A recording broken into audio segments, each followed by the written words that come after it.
At Talaga? sagot na ito ng palasyo ay may kaugnayan na rin sa hamon mismo ng presidential sister na si Senator Amy Marcos na hair follicle tests. Ayon kay Yusek Castro, walang basihan ang mga paninira na ito ng senadora na niya'y matagal ng issue at naresolba at wala pa niyang plano ang First Family na legal na aksyon laban kay Senator Amy. Pag tinanong ninyo ako, ay tatalikod na talaga ako, babay na lang. Wala nang sistos, wala naman. Yung Marcelo, kung usap tayo uli. Sabihin mo sa kanila, mag-usap tayo uli. Okay lang. Yung Marcelo, may tatapusin lang ako.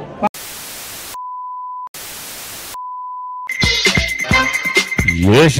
Good morning mga kasama. Nandito na naman si Kuya Goods nagbabalik. At syempre, kung di ka pa nakasubscribe, subscribe na lang po at hit mo na rin yung bell para update ka sa ating mga video. Salamin tayo, masakit sa mata. Namumula-mula pa yung ano natin, no? Ayan kung ano yung maririnig nyo at mapapanood nyo ngayong araw. Tiyak na lang, maiinis kayo, magagalit dahil, ano sabi rito? Natakot sa hamon sa drug test ni Amy. Pag nalaman na drugsta kayo, sigurado siba kayo sa pwesto nyo. Kaya ayaw nyo magpa-health follicle. Atty. Rodriguez push for Pangandaman to be DM Secretary. Department Budget Management. Pwede. Kaso nag-resign na nag-resign. Pwede naman siguro at may warrant arrest naman, may warrant arrest na ang ICC versus Senator Bato pero wala pang official transmission. Pwede ba 'yun? Saldi ko at ilang opisyal ng SunWest at DPWH kinasuhan ng ombudsman. Si Saldi ko ang naging tagapagbayad dito, no? Ginawa ng kwento. Ganyan naman sila manggagamit. Ilang tao na ang ginamit, ngayon binaligtad. Kawawa talaga, no? Tama yung umaresto kay Tatay Digong. Hanggang ngayon, wala pang balita. Pero sigurado, for sure, balang araw, magsasalita din yan. Babawi din ang mama. Oo, kasi ikaw na yung naputukan sa pag-aresto dahil sinunod mo yung utos ng commanding-in-chief. Ngayon, binaklas ka, sinibak ka. Posibleng hindi bumawi yan. Kaya nga gustong tumakbo para makabawi. Tatakbo ang mama. Pero wala pang masyadong linaw. Pero balak tumakbo para lang makabawi. Yan ang mga balita ngayon. At mamaya, si Tatay Digong, i-playback natin yung mga nangyari noon habang nagkakaroon ng rally sa Mendiola. Magkaiba no? Si Tatay Digong hinarap yung mga ralista, kinausap, samantalang dito nilagyan ng barikada, nilagyan pa ng tangke yung loob ng palasyo, hindi mo na nga nakausap, wala pang humarap. At mamaya abangan nyo yun At pasok na natin to. Maganda malaman nyo kung ano yung mga balita ngayong araw. Atras ang matras. Dapat lang kayong matras dahil wala kayong ihaharap sa tao kapag nalaman na kayo ay adictus. Na pagsabog ng mga revelasyon ni Senator Amy Marcos laban kay Pangulong Bongbong Marcos, First Lady Liza Araneta Marcos, at maging kay Sandro Marcos mismo. Ibinahagi ni Sandro ang bigat ng kanyang hinalakit matapos ibulgar ni Amy ang kanila umanong bisyo. Sa isang opisyal na pahayag, sinabi ni Ferdinand Alexander Sandro Marcos na masakit para sa kanya na makita kung gaano kababa ang ibinagsak ng kanyang tiyahin at tila pinaiingay pa nga na tila hindi tunay na kapatid itong si Senator Amy Marcos. I have always acknowledged and respected the role my tita, Senator Amy Marcos, played in the early part of my public life. That respect remains, which is why this will be the first and last time I will be speaking on this.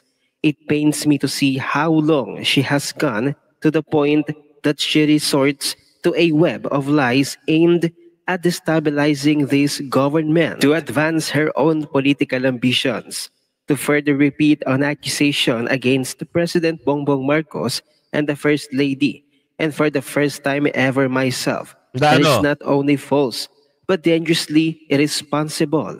Sa lahat po ng binanggit ni Senadora, walang basehan. Meron. Marami na at matagal na. Diba? Si Cathy Binag pa lang, alam na eh. Siniwalat yan ni Maharlika. In-expose yan ni Maharlika. Tapos naulit na lang noong rally. Meron basehan. Kasi matagal nang usap-usapan eh. Ngayon, ang tagal na rin hinahamon ng taong bayan na mapag-hair follicle test. Bakit tumatanggi? Oo. Kung pinagbigyan nyo, tapos na sana ang issue. Diba? Ano nga masasabi nyo ngayon? Sabihin nyo, aligasyon, puro mga pabibintang. Meron namang katotohanan, sabi sa video. Diba? Inamin na rin ng mga iba. Katunayan pa nga nabalita pa sa Amerika. Merong isang kasama na nategi dahil sumobra. Superpower eh. Ayun, tegi. Doon pa lang, masasabi mo. Ngayon, ito, nagkakaipitan na. Todo tanggi pa rin. Sige pa rin sa tanggi.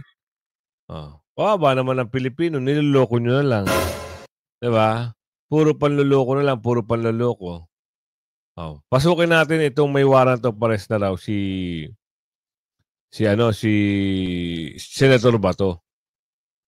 Bakit ayaw nyo arestuhin na kung may warrant? Diba? Ganyan naman kayo eh. Nananakot daw, sabi ni Aling Ledesma. Puro pananakot.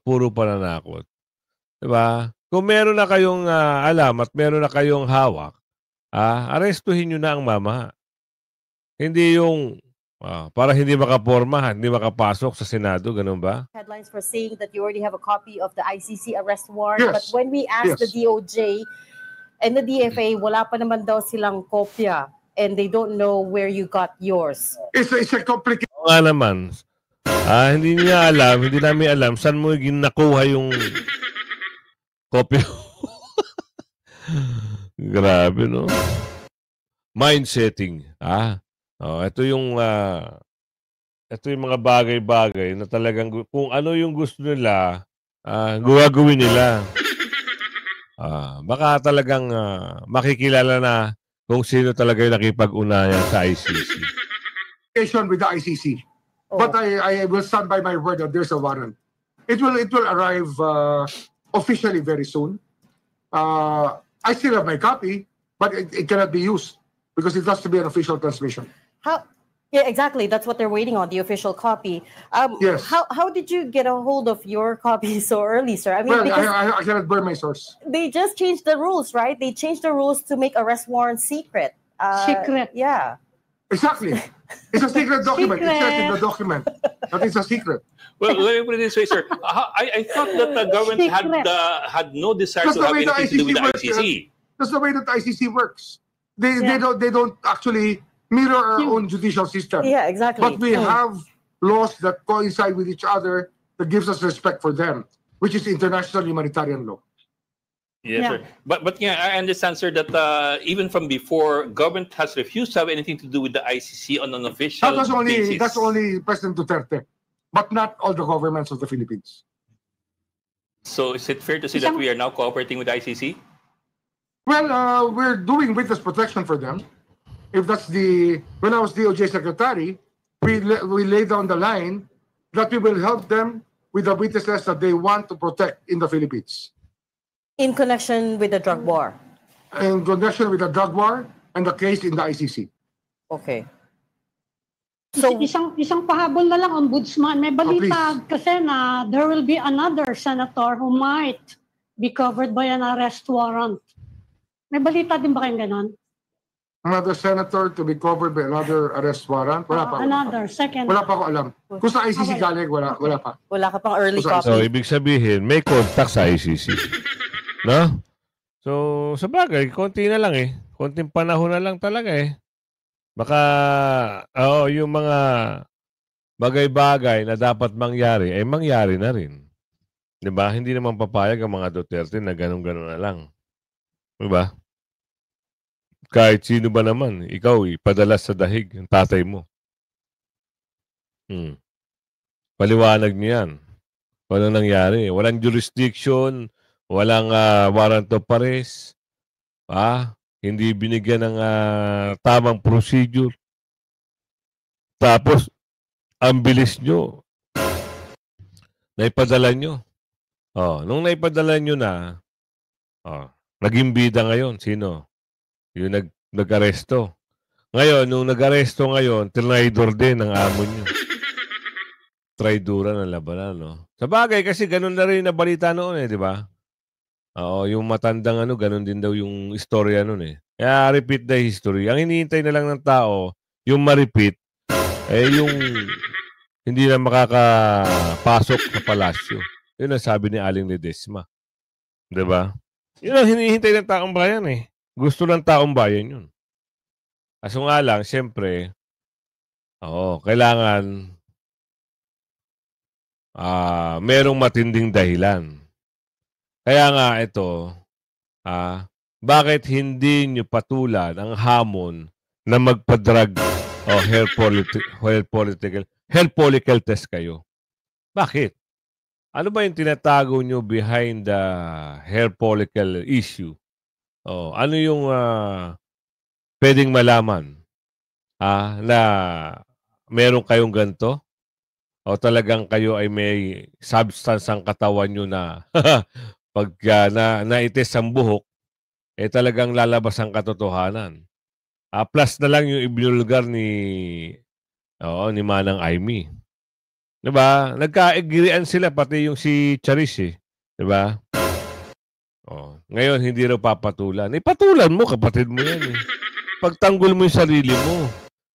Kasi habang tinatago-tago mo yan, ang taong bayan ay sabik na sabik malaman kung ano yung mga pinagagawa niyo. Ito na lang, bigyan kita ng isang example. Ikaw nanonood sa akin. Gusto mo ba na ang namumuno at nagpapalakad ng bansa ay nagtatago sa ilalim ng high, low? Diba? Walang mangyayari kung ganun, diba? O tuloy. Dito Malacanang na hindi papatulan ni Pangulong Ferdinand Marcos Jr. ang pag-udyok na magpa-hair follicle drug tests. Ayon kay Palace Press Officer Yusek Claire Castro, udyok lamang ito ng mga taong may masamang intensyon sa administrasyon. Nautusan ng Pangulo na gawin ang isang bagay na hindi naman naaayon sa kanyang trabaho. Talaga? Ang na ito ng palasyo ay may kaugnayan na rin sa hamon mismo ng presidential sister na si Senator Amy Marcos na hair follicle tests. Ayon kay Yusek Castro, walang basihan ang mga paninira na ito ng senadora na anya'y matagal ng issue at naresolba at wala pa anyang plano ang First Family na legal na aksyon laban kay Senator Amy. Ganun ba yun?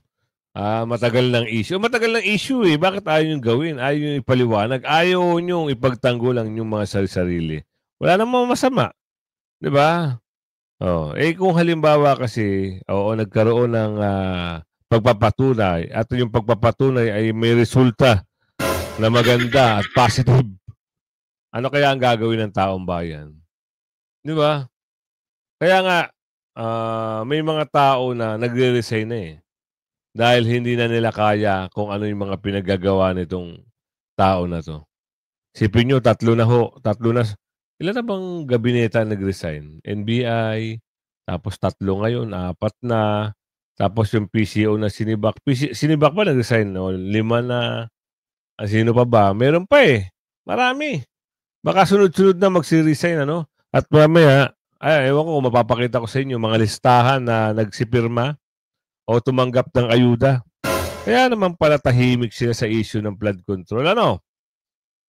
Hanapin ko yun at mamayang hapon, bibigay natin yung informasyon na yun. Matagal ng issue ang mga binabato sa Pangulo. Ito ay napasinungalingan na natin. Nagkaroon na po ng resulta na galing sa St. Luke's about the drug test. At pati po yung mga AI video na ipinupukol sa Pangulo na napatunayan. Napasinungalingan na raw nila. Matagal na pinupukol sa Pangulo, pero napasinungalingan nila. Ibig sabihin sinungaling. Sino? Sabi sa video. Ay magagawa dyan Dapat doon na idepensa na natin.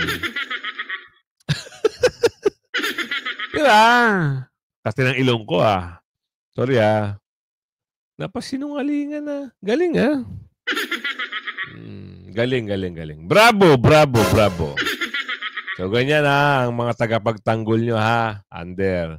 Matagal na binubukol sa Pangulo pero napasinungalingan na nila.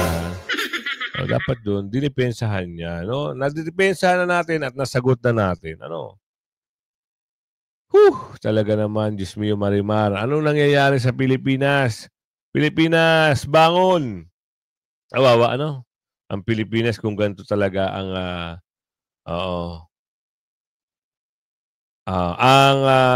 akalain nyo ito nakasuhan at naisampa na ata kahapon. Tama ba? Kahapon meron dala-dalang mga papel yung mga senador nakasuhan. Ano magiging implikasyon na ito?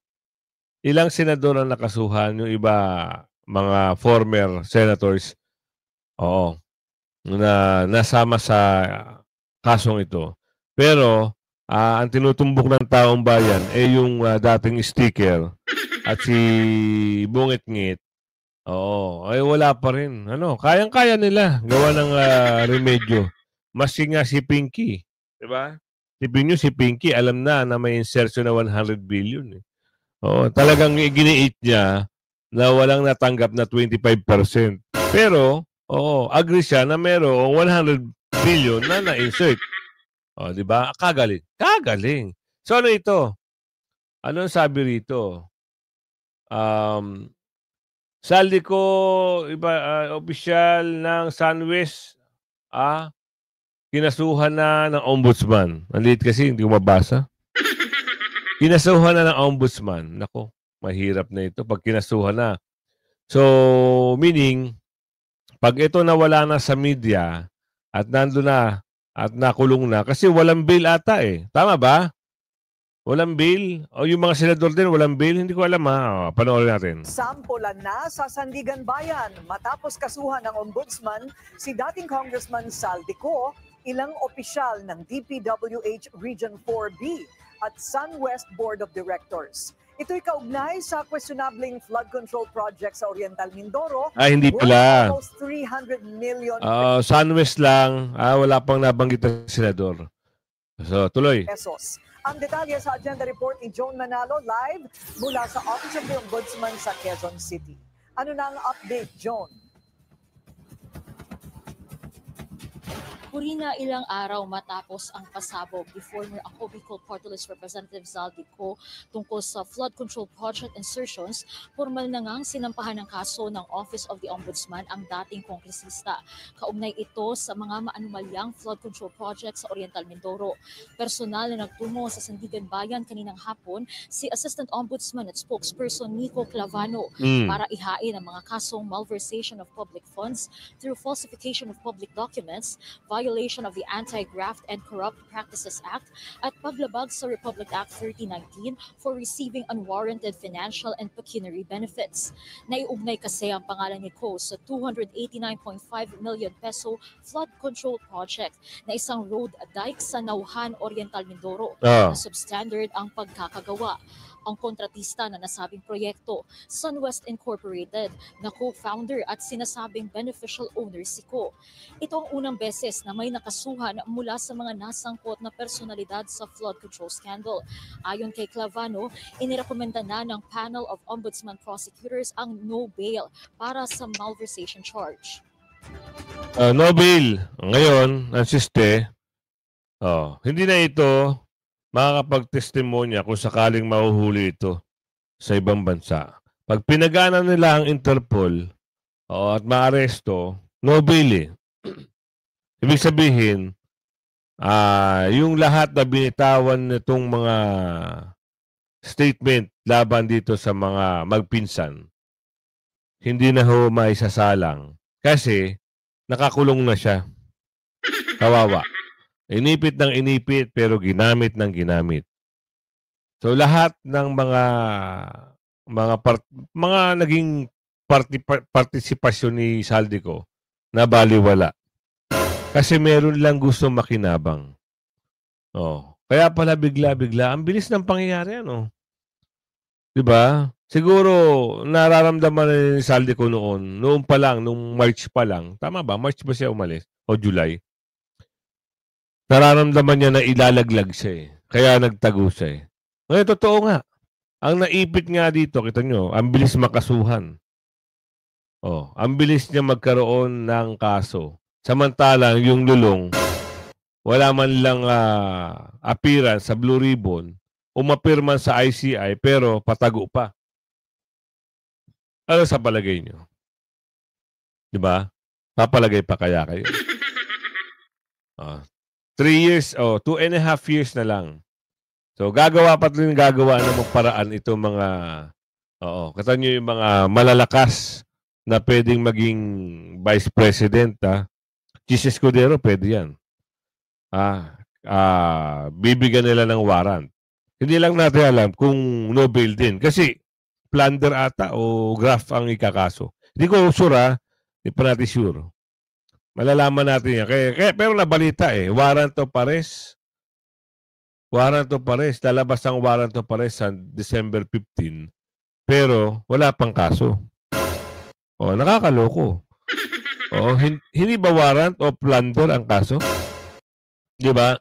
Kasi kung lalabasan ka ng warrant, dapat, merong preliminary investigation yan sa piskal, di ba? Tama ba? Kung tama ako, pakitama. Kung mali, pakicorrect. Di ba? Kung lalabasan nyo ng warrant, ano naging kaso nila? Parang ang labo, no? Pati ako nalabuan din eh. Ito na, pasok. Because the amount malversed exceeds 8.8 million pesos and in line with the law and jurisprudence, the panel of Ombudsman prosecutors has recommended no bail for the malversation charge. Pinag-initan talaga siya, no? Pinag-initan si Saldico. Kasi ombudsman ang gumana.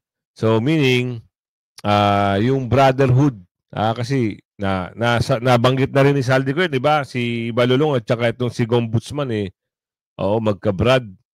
Yung solidarity at brotherhood ay namayani. Sa bagay, totoo yan. Pero hindi dapat sa mga gantong kaso na nai-issue, isang tabi muna yung mga ganong bagay. Pero wala yun talaga yung ano nila eh. Ngayon, isipin nyo, ayun nga, naulit natin, no bail. Pag nakulong si Saldico, hindi siya makaka-appear doon sa yung mga siniwalat niya na dumorobo ng kaba ng bilyon-bilyon. Kung sino yung tumanggap ng bilyon-bilyon at sino yung kumikbak ng 25%. Hindi na siya makakaharap. Wala siya kasi no bail eh. Ano sa tingin nyo? Madali lang ito mahuli. Ito si Mr. Saldi, pag pinaandar nila yung Interpol. Kaso nga lang, ang mahirapan lang sila dito kung papayag yung Interpol. Kasi baka doon sabihin na lahat, kasi nakarating na sa ibang bansa yung issue ng Pilipinas eh. Diba? Ay, hindi kayo makikialam dyan kasi pinagtatanggol nyo puro dorobo eh. Diba? Hayaan nyo si Saldico dito yan. Pwede mangyari yun. Kwento istoryahin lang. Diba? No bail. Ang hirap. No bail to eh. Bukod kay Ko, kinasuhan din ang iilang mga opisyal ng DPWH Region 4B, kabilang ang Regional Director, Assistant Regional Directors, Project at Materials Engineer at Quality Assurance Chiefs. Kasama rin sa mga akusado ang Board of Directors ng SunWest. Haharapin din nila ang mga kasong malversation of public funds at graft and corruption. Agad na rin naghain ng motion for the urgent raffle of the cases ang Ombudsman at maging ng issuance ng warrant of arrest at hold departure order para sa mga kinasuhang personalidad. Sa ngayon, kita nyo, urgent. Ibig sabihin, expedite. Ang hirap. Pilipinas, kailan ka ba mababago? Upuan. Yung kanta ni Glock 9. Yun dapat ang tatatak sa utak nyo. So ito, totoo lahat ang nabanggit. Maski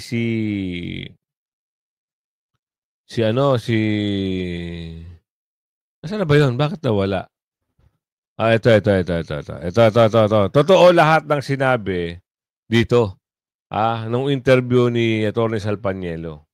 Bangang ito. Yan na. Adik ito. Yan na. Kaya ang lahat ng mga desisyon niya ngayon ay dahil sa kanyang pagka-drug addict, kailangan nito ma-rehabilitate.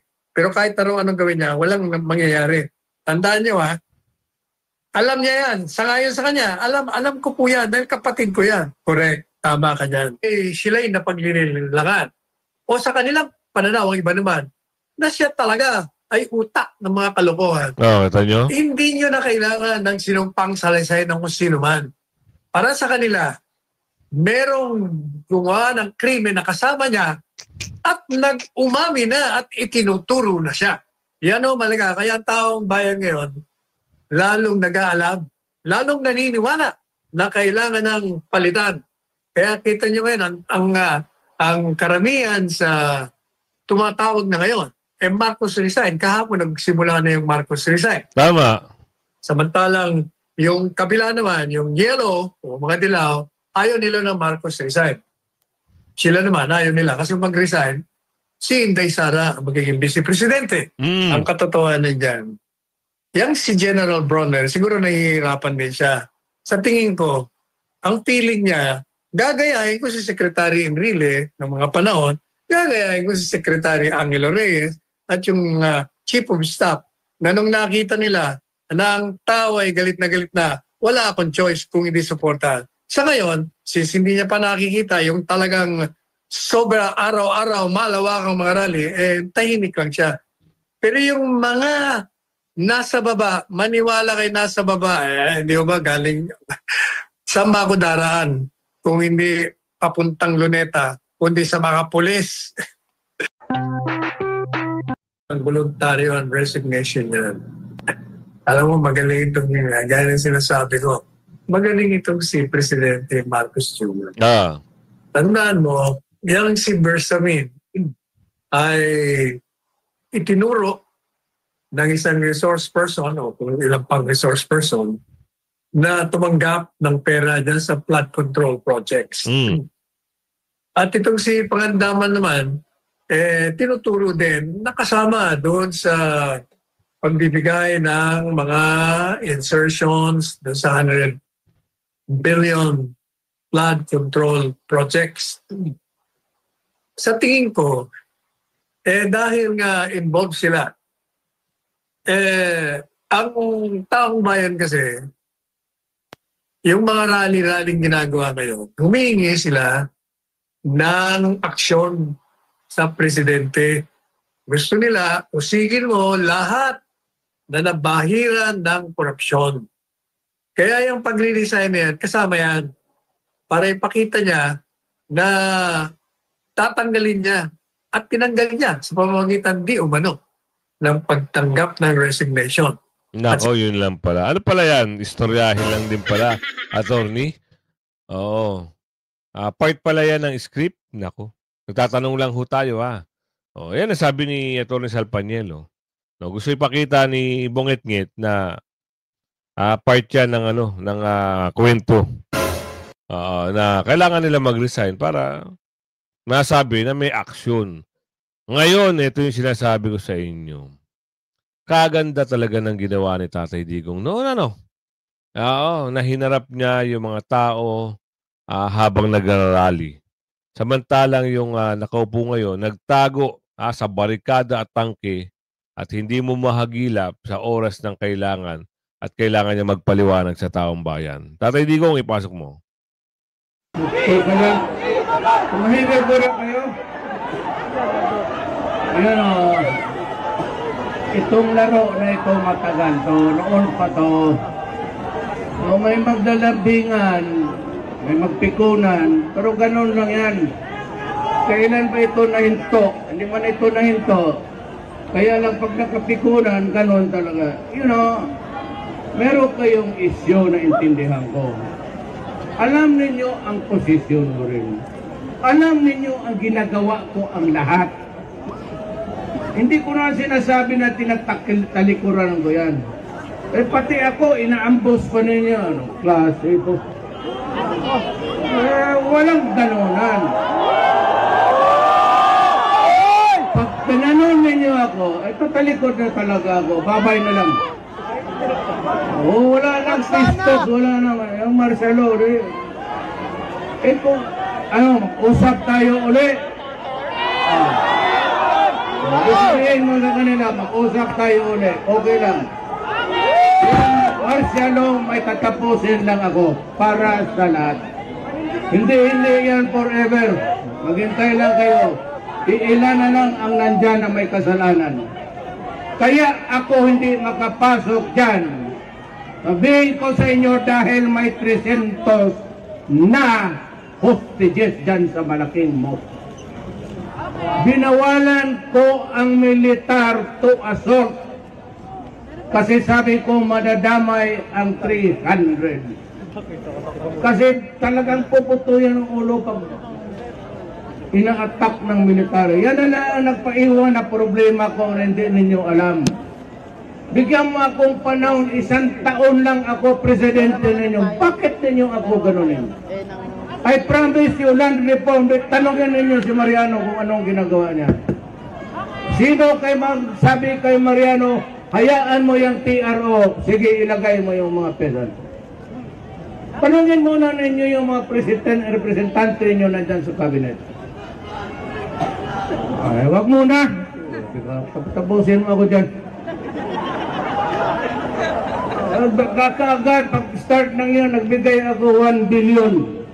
Kita nyo, magkaiba ang namumuno noon sa ngayon. Ito, hinarap ang mga realista. Kahit galit na galit ang realista, ginawa niya talagang kalmado. Yung iba-iba yan, takot. Kagaya nangyari nung nakaraan. Takot na talaga. Nagtago doon sa loob ng Malacanang na puro barikada at mga pulis ay galing pa mga probinsya. Hindi lumabas ang mama. Samantalang ito sa Tatay Digong, ito hinaharap. Para sa mga mahirap. Ngayon hindi ako may-ari ng pera ng Pilipinas sa tao. Ginagawa ko lang talaga ang paraan para maligayahan ang lahat. Para kayo. Para sa tao. Kung nakinig kayo sa speech, hindi ako presidente para sa mga mayaman. Kaya yung Mina,